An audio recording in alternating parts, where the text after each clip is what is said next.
Here's an option to make your animal. I found some plasticine and I have rolled two balls, one for the body and one for the head.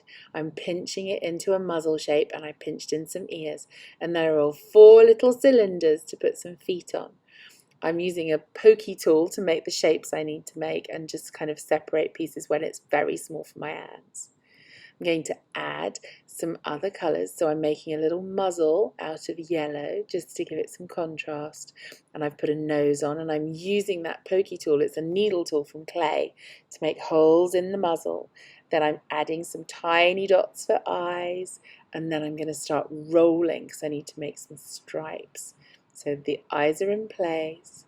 And now I'm picking up those ears again and making a nice long tail. So I roll a sausage shape and add in some colour. So here goes some tiny little sausages, which I'm rolling and then pushing onto the orange colour to make my tiger stripy.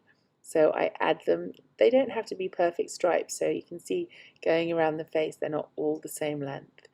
And then round his back, and there you go. You can see he's starting to look like a real tiger. Here he is. Ted is in the building.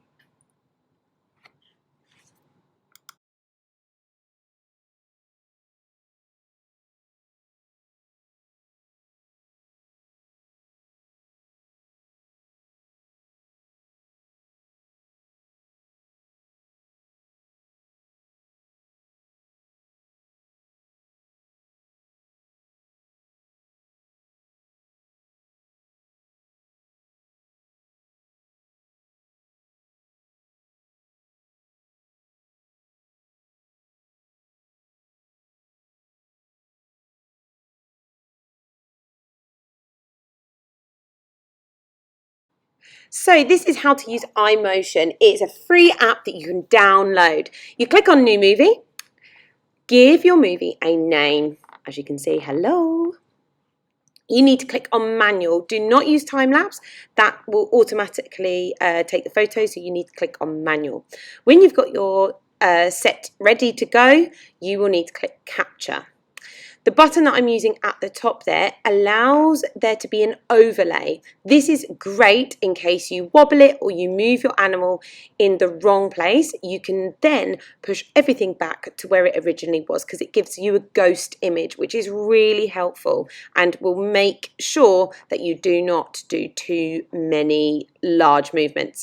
You can then speed it up, slow it down using the different timings for the frames per second, as you can see I'm doing here. When you finish that, you need to click stop twice. With this tool, you can actually, is what you're going to see now, is I've actually included some hands by mistake, which is going to happen. You're going to need to delete those because we absolutely don't want any hands in there. You can delete these photos. It's a little bit tricky, but have a play around. Also, if you stop and want to come back to it, you can click stop and then go back to resume, which I've just shown you in the video. Here, I'm going to show you how you can delete frames. You need to press the play button and then skip until you see the picture that you want to delete. Click the one that's got the little photo and the minus sign, click it twice and it will delete.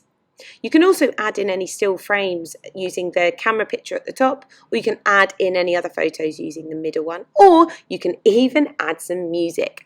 And also you can add in some of your own talking if you want to make your animal talk. You then need to press export and export it to your photo library. And you are done.